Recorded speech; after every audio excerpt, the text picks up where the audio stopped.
Get it. Let's go. Come on. What was I over here? I was gonna do. Damn. No, I forgot. Oh, it's gonna be Nicole. Durr.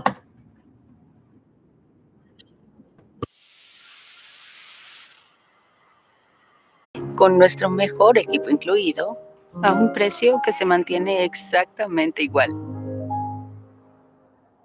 Imagine car companies building your car in your driveway. Sounds crazy? Yet most homes today are still built on site with hammers and nails, one piece at a time. Isn't it time we build houses, build everything else? Boxable is working towards... We just got breaking news that's going to be extremely bullish for the cryptocurrency market going forward. This is something that had the potential to develop into a massive black swan scenario, but it looks like crisis averted as of now. In this video, I want to break down exactly what that was, as well as something very mysterious and cryptic that just took place for XRP. Guys, this might be a signal that something big is around the corner. Like always, you're supporting me so much to this channel. Thank you to everyone who takes the time to like these videos and subscribe to the channel. Simple things really do help me out so much. Also, if you're having a good place to buy some XRP, make sure to check out my free exchange upload down in the description of this video. With that said, let's jump right into it, and I hope you guys enjoy the content. But let's jump right into the video, and like I said in the intro, we have some very exciting breaking news to talk about here. Like I said, this had the potential to really be a super negative catalyst on the market for the foreseeable future. It had the potential to develop into a black swan, all kinds of terrible scenarios that could have came out of this, and we got the best case scenario. And I'm going to pat myself on the back a little bit. I feel like I kind of nailed this over the last couple of days, gotten plenty of things wrong on the channel, so I'll take this win. But it looks like we just got a resolution to the conflict in the Middle East. It looks like there's going to be a ceasefire. Now, this is extremely, extremely bullish and optimistic. A lot of people thought this was going to play out for a year, 2 years, 3 years. They thought the United States was going to be fully involved. They thought maybe this would develop into the next world event. But it looks like none of that came true, and this was a lot better than many people were initially anticipating. Now, over the past couple months, I've tried to make the point clear. Look, this has nothing to do with crypto. And in fact, this actually bolsters the position for crypto, because all these countries, they need to do business with one another, and they need to be able to do so in a manner where they don't have to trust each other. Clearly, this ceasefire isn't going to change the fact that tensions are high and these countries are not going to trust each other, but they still have to do business with one another. So the use case for this decentralized financial network to sit in between all these different countries and offer a layer of essentially security for each one of them independently, but still being able to interact financially with one another, that use case has never been more important. But obviously, just the concerns around this global event has been creating uncertainty and a fear of being invested in the markets in general. And this is what we've been hit with over the past couple of days and weeks. Now, I tried to draw the comparison to another global conflict that happened pretty much a year ago now, which was the entire Russia-Ukraine situation. This is something that had a lot of people speculating that, oh, this is going to be the black swan of the market. This is going to be the next big world war event. Everyone sell your assets, get out of markets. This is going to tank everything. And what we saw was, yes, it was bad. Yes, a lot of people got involved. There was like casualties, and obviously my heart goes out to everyone involved. But at the end of the day, I mean, in terms of global conflict, it never materialized into that. It was a lot of media fear headlines ramping everything up to try to get people to panic and take advantage of the panic in the market. I tried to make the point that I really did think this event that we were going through was that exact same thing. And it looks like that was exactly it. Media and all the big mainstream media companies get a whole bunch of money when they scare people, because people will then read the articles they write that typically no one reads. But if you can instill fear in people and you can get people worried, then people are going to go read it because they're dying for more information. The big hedge funds and the big Wall Street firms understand this as well, and they take advantage of these fear catalysts to manipulate markets, push prices lower, even if these fear catalysts, or even if these events these fear catalysts are made around, don't have anything to do with the underlying value proposition of the technologies or the assets that they are affecting with their price. So pretty much a big fear catalyst becomes present. These big Wall Street firms and hedge funds see, oh, well, we can push some prices around and get people to sell and then scoop up those bags much cheaper. That's essentially what I thought was going on here, and it looks like that's exactly what took place. We have the ceasefire. It looks like both countries are saying, yes, there was a ceasefire. We are agreeing to this. And this is probably going to be the end of this narrative in the short term. Looks like we're going to probably move past this pretty quickly, put it in the background, and we'll be back on focusing on the things that matter. Almost like all the negative price action that came with this event was to be ignored or at least bought. This is going to be a continuing thing. I want to make this clear. Every single time there is something that can be blown out of proportion, it's going to be blown out of proportion because that's where the money's made. It's with blowing these things out of proportion. But it's so important to zoom out and just take a broad look at everything going on, right? Does this impact my investment thesis? And the answer that we came to very early in this entire thing was absolutely not, right? This doesn't do. In fact, let's see what else. Like something important. Like I want to say something like, all right. So let's see. XRP kept low. Getting on to this thing. Institutions can buy XRP without even moving the price. Now, when a lot of people hear this, they start thinking, well, how is XRP ever going to go up if financial institutions can load up on XRP and the price won't even move? Well, in this video, I want to talk about that exact thing because I don't think a lot of people truly understand what it really means for institutions to be able to purchase XRP without moving the price and the profound effect that has on XRP's tokenomics. Like always, your support means so much to this channel. Thank you to everyone who takes the time to like these videos and subscribe to the channel. These two simple things really do help me out so much. Also, if you're in a good place to buy some XRP, make sure to check out my favorite exchange Uphold down in the description of this video. With that said, though, let's jump right into it, and I hope you guys enjoy the content. So when I talk about financial institutions being able to purchase XRP without moving the price of XRP, a lot of people normally start scratching their head and they say, well, how is XRP ever going to move if large financial institutions can purchase XRP and doesn't affect the price? Now, I have mentioned this a couple times in videos past, but I've never really broke down exactly what this means. So in this video, we're going to be doing a little bit of a deep dive on this topic and talk about when it will affect the price of XRP. So the first thing to note is how the price of XRP is even created, right?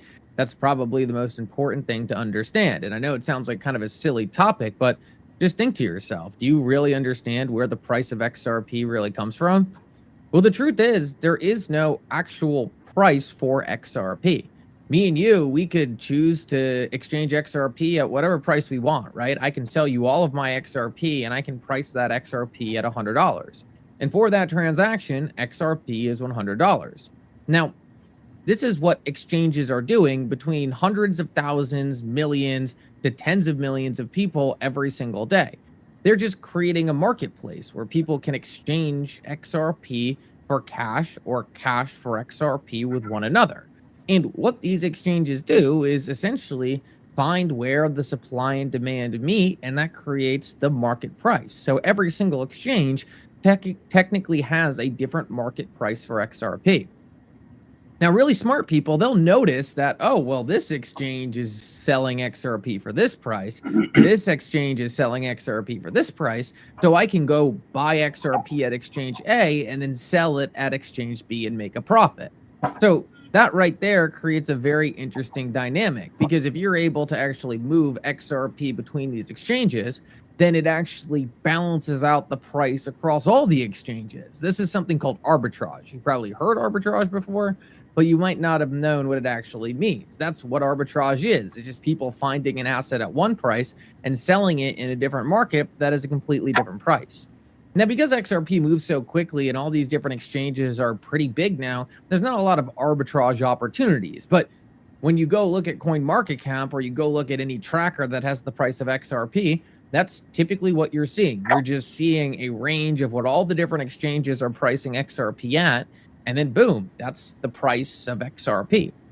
Now, technically, there are places where you can sell XRP for a completely different price. It's just a reference point for what the vast majority of people out there are willing to buy and sell XRP for. Now, one caveat to this is once in a while, if you see an exchange extremely low on XRP, you'll actually see huge spikes in the price of XRP on that chain specifically, because they are almost out of XRP. they have to sell XRP for a higher price because they have their normal buy volume coming in, but they don't have enough XRP to distribute. And therefore, people who are lazy, who just want to go keep buying on that exchange and don't care to go sign up on another platform and do all the things to sign up and buy XRP there, they'll just pay a higher price for XRP. And that's what can cause some kind of imbalance between exchanges.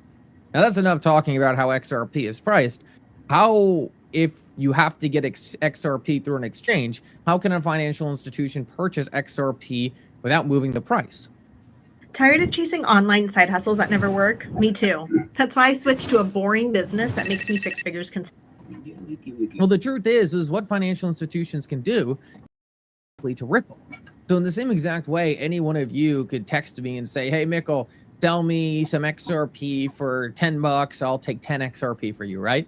We can do that transaction. You can Venmo me dollars. You can send me dollars. However, you can send me USDC. I send you XRP. And that transaction we completed never showed up on an exchange, never shows up in any pricing data, just an off-market exchange. This is OTC settlement. Now, this is what Ripple can do with all the large financial institutions they're working with, right? BlackRock wants I almost said 100 billion. BlackRock wants 100 million XRP. Hey, Ripple, can you give us 100 million XRP and we'll send you the market price in dollars? Yeah, sure. Dollars go over via wire. Ripple sends them XRP. Full transaction right there. Never hit the open market. Now, a lot of people hear that and they're probably thinking, oh no, that's terrible, right? How is XRP going to go up if financial institutions can just go purchase XRP directly from Ripple and it never hits the open market, never hits the exchanges, never reflects in the price of the asset? Why? Well, there's something very important we need to break down here, and that's the interesting situation Ripple is in with XRP. One of Ripple's jobs as being very early into the XRP ledger ecosystem is to distribute XRP. There's a couple different ways they can do it, but Ripple's goal is to put XRP in the hands of the people who matter, right? Not doing Facebook giveaways or doing staking where they arbitrarily give out a whole bunch of tokens to people when these things aren't really needed. Instead, Ripple has said, okay, well, because this asset's going to be used as pristine liquidity, let's give it to financial institutions who are going to need the liquidity. Now, Ripple has two choices. They can either go to an exchange, sell that XRP on the exchange, and hope a financial institution picks it up, which in the case of the volumes Ripple has, would likely put a ton of sell pressure on the price of XRP prior to financial institutions coming in and buying it. So they could do that, or they could just swap the XRP for cash under the table with a financial institution. That way, they don't have to create any sell pressure on the open market. Instead, they're just giving XRP and putting it in the hands of the people who are going to need it later down the road. Now, for those of you thinking, then how is the price of XRP going to go up if these financial institutions can get it from Ripple and never need to source it from an exchange? Well, the truth of the matter is this is just a short-term thing. A lot of people forget this, but we're extremely early into cryptocurrency. We're extremely early into these blockchain ecosystems. And right now, Ripple holds billions of XRP. I think they have close to 45 billion XRP right now. Maybe the number is a little lower. I haven't checked in a while. Oh, But eventually, they're going to run out of XRP they're willing to distribute. Right now, any large financial institution who wants it can likely go through Ripple to make the purchase. But probably next year, Ripple will be down to 35 billion. And then the year after that, maybe 25 billion, then 20 billion. At a certain point, Ripple is going to say, hey, we're pretty much done now. We're not selling any more of this XRP. We want to keep a certain amount of this XRP for our own strategic initiatives. And at that point, financial institutions who didn't get into XRP are going to have no other choice. They're only going to have one place to get the XRP, and that's from the exchanges. Now, the very interesting thing about XRP that's different than most other cryptocurrencies is there's no inflation. So there's no more XRP that's going to be flowing into the open market. Only XRP really being sold by retail holders. So if there's no XRP being created by inflation, if Ripple's out of distributing XRP, then there's going to be a very short supply of XRP that can possibly be purchased on the public exchanges. This is where things get really exciting. Almost every other network out there is just creating tokens out of thin air. That's not happening with XRP. So therefore, most of the XRP out there is already locked up, And the only way to create new supply for XRP is a much higher price. No one's willing to offload their XRP right now at $2. But at $20, $40, $100, $200, at certain price points, you'll unlock more supply. And that's what the financial institutions are going to have to do. They're going to have to bid up the price of XRP in order to get people to sell so that they can purchase that XRP. Now, this is essentially where we're headed over the next 5 to 10 years. And there's no telling sort of how and what equation is going to cause the next big move, because clearly Ripple still has a ton of XRP and the price of XRP went from 40 cents to $3.50. So it's not like there has to be some dramatic change and Ripple needs to be done, or Ripple has to have distributed all their XRP prior to XRP going up. No, not at all. But it's very interesting when you really start to wrap your head around how different XRP is than the rest of the market. XRP has these very unique characteristics that make it essentially a very, very, very good inflation hedge and store of value.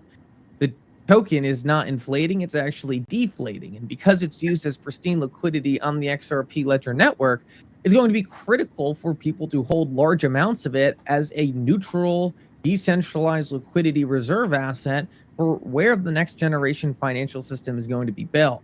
As soon as you start to wrap your head around that a lot of what's happening right now with Ripple distributing XRP to these financial institutions as really just being an early day thing to get mass adoption of the network itself, really get early adopters in a good place, then the sooner you start to understand that, that just makes it all the more important for other financial institutions later down the road to say, okay, well, we missed the early adopter phase. We couldn't get this XRP from Ripple, but we need to buy as much on the open market now as possible, or we're going to completely miss out on having any significant ownership here. In my opinion, it's one of the best distributions in tokenomics for any cryptocurrency in the market. And the best part about it is the rest of the market's completely fudding this. They have no idea. But in my opinion, it was the best way to build out the network. Put the asset in the hands of people who matter, get it out there. Don't worry about jacking up the price nice and early. Get it in all the hands of the most important people, and price appreciation will come on its own. Thank you so much for coming. I hope you enjoyed this update. And for now, pickle out.